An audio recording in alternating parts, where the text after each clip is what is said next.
7절 그의 눈은 의인에게서 떼지 아니하시고 그들 왕들과 함께 왕좌에 앉히사 영원토록 존귀하게 하시며 공의를 베푸셔서 그를 회복시킨 후에 영원하게 그것들을 보장해 주신다. 이렇게 이야기하는 것이고요. 8절 혹시 그들이 족쇄에 매이거나 혼란의 줄에 얽혔으면 그들의 소행과 악행과 자신들의 교만한 행위를 알게 하시고 의인이라 하더라도 하나님께 복종하지 아니하면 매여 있을 수밖에 없다. 이렇게 이야기하는 거예요. 누구를 빗대서 이야기할까요? 지금 욥에게 이야기하는, 욥에게 대놓고 너 분명히 죄가 있을 거야 이렇게 이야기하진 않지만 하나님의 공의에 대해서 이야기하면서 네가 의인이라고 말하지만 그렇지만 하나님 앞에 복종하지 않았기 때문에 네가 아직도 고통과 환난의 줄에 매여 있는 거야. 이렇게 지금 이야기하고 있는 것입니다. 그들의 소행과 악행과 자신들의 교만한 행위를 알게 하시고 무엇을 통해서? 고난과 환난을 통해서 그들의 귀를 열어 교훈을 듣게 하시며 명하여 죄악에서 돌이키게 하시나니 그러므로 죄인들이 해야 할 일이 있어요. 고통당하는 사람들이 해야 할 일이 있습니다. 그것은 뭐예요? 자신의 죄를 깨닫고 하나님 앞에 돌아가야 한다. 이렇게 이야기하는 거예요. 그래서 만일 그들이 순종하며 섬기면 형통한 날을 보내며 즐거운 해를 지낼 것이요. 하나님 앞에 이렇게 순종하고 돌이키면 하나님께서 의로우시기 때문에 그에게 형통한 날을 허락해 주실 것이고 만일 그들이 순종하지 아니하면 칼에 망하며 지식 없이 죽은 것이라. 욥이 고통당하고 이 고통이 끝나지 않은 이유는 어디에 있느냐? 내가 하나님 앞에 복종하고 돌아오지 않았고 계속해서 불순종하기 때문이며 내가 그 자리에 계속 있는다고 할 것 같으면 너는 곧 망하게 되리라. 이렇게 이야기하는 거예요. 마음이 경건하지 아니한 자들은 분노를 쌓으며 하나님이 속박할지라도 도움을 구하지 아니하나니 그들의 몸은 젊어서 죽으며 그들의 생명은 남창과 함께 있도다. 이렇게 이야기하는 거예요. 여기에 그들의 생명은 남창과 함께 있도다. 이렇게 이야기하는데 남창이라고 하는 것은 종교의식상의 우상 앞에 절할 때에 성행위를 하는 남자예요. 그래서 성전의 남창입니다.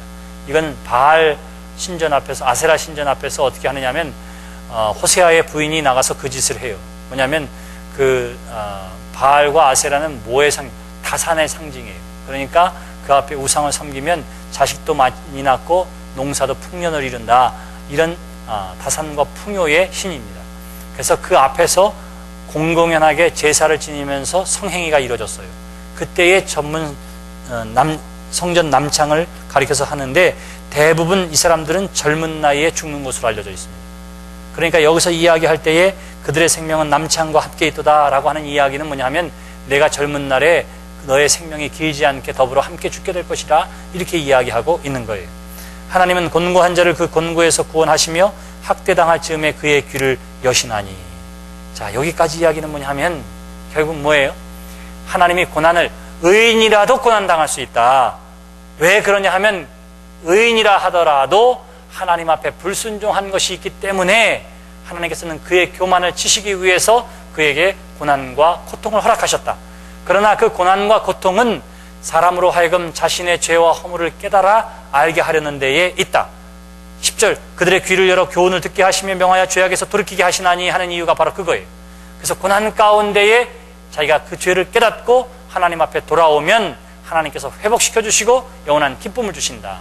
그러나 회개치 아니하고 순종치 아니하면 그는 벌을 받게 될 것이요 남창의 죽음과 가도 같이 젊은 나이에 죽게 될 것이라. 그러므로 하나님은 곤고한 자를 그 곤고함에서 구원하시고 학대당할 즈음에 그의 귀를 여시나니. 그러므로 하나님이 그대를 환난에서 이끌어내서 좁지 않고 넉넉한 곳으로 옮기려 하셨은즉 무릇 그대의 상에는 기름진 것이 놓이리라. 욥에게 권면하는 것이 있죠. 뭐예요? 하나님께로 항복하고 돌아와라. 하나님의 말씀에 귀 기울이고 순종하라. 너의 고난에는 그러한 뜻이 있느니라. 이렇게 지금 이야기하고 있는 것입니다. 그러므로 고난에 대한 욥의 반응에 있어서 만일 너가 이 충고를 받아들이면 하나님이 때에 맞춰서 너에게 해방의 선물을 주실 것이요 반항하고 제 힘만으로 애쓰면 그 반대의 결과를 초래하게 될 것이라고 16절부터 21절까지의 말씀을 통해서 이야기를 하고 있는 것입니다. 여러분 어떻게 생각하세요? 하나님 앞에 은혜 받고 도움 받고 하나님의 인도하심 가운데 거하기 위해서 꼭 필요한 것이 있는데 그것은 뭐라고요? 회개하는 것. 근데 욥은 어떤 사람이었다고요? 1장에 보니까 그는 늘 하나님 앞에 범죄할까 봐 늘 죄에 대해서 깨어있는 사람이었습니다.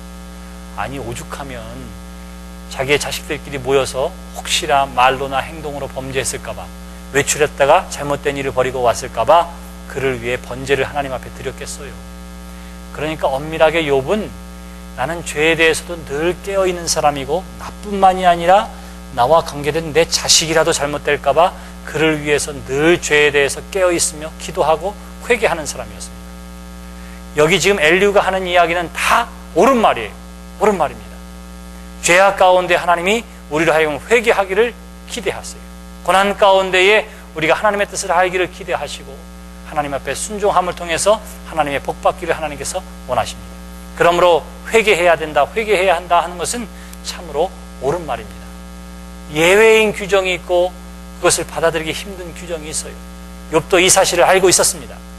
그렇기 때문에 늘 회개하는 삶을 살았던 건데, 나는 그러한 삶을 살았는데 나는 지금 고난 가운데 있는 거예요. 아무리 생각해 봐도 내가 하나님 앞에 범죄한 것을 생각할 수가 없는 거예요. 내가 아무리 생각해 봐도 옛날 그 젊은 날 남들처럼 조그만 잘못을 저지른 적은 있지만, 그 옛날에 지은 죄 때문에 지금 내가 자식도 죽고 고난당하기에는 이 고난이 너무 큰 거예요.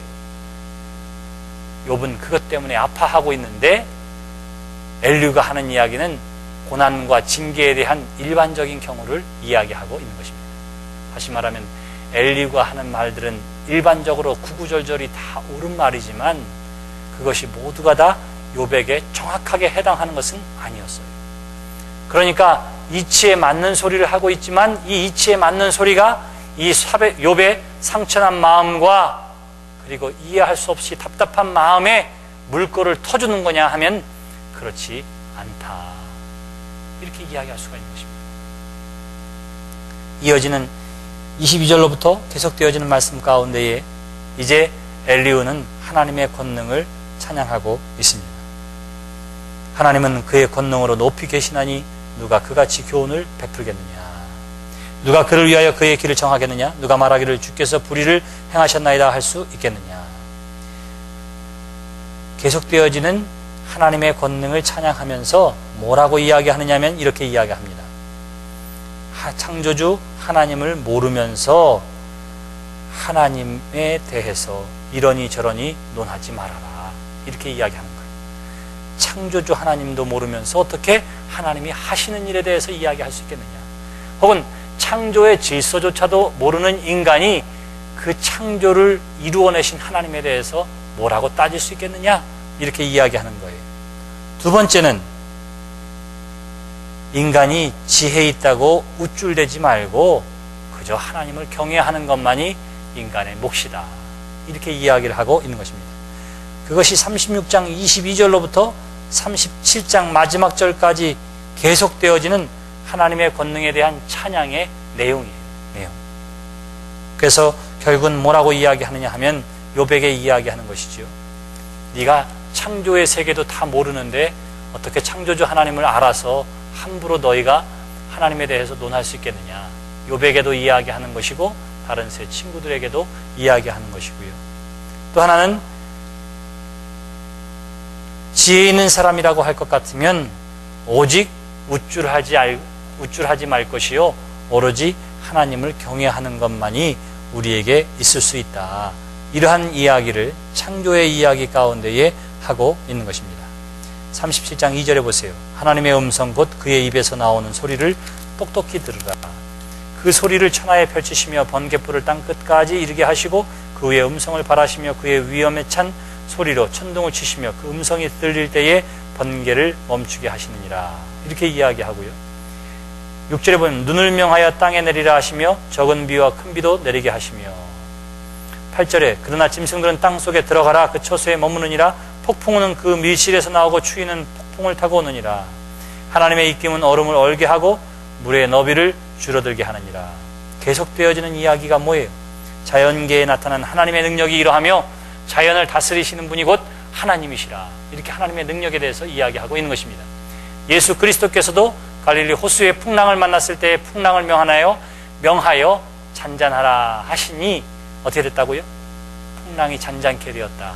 그러니까 하나님은 그 온 세상을 창조하셨을 뿐만 아니라 또한 다스리고 통치하시는 분이 하나님이시라. 이렇게 엘리후가 이야기하고 있는 것입니다.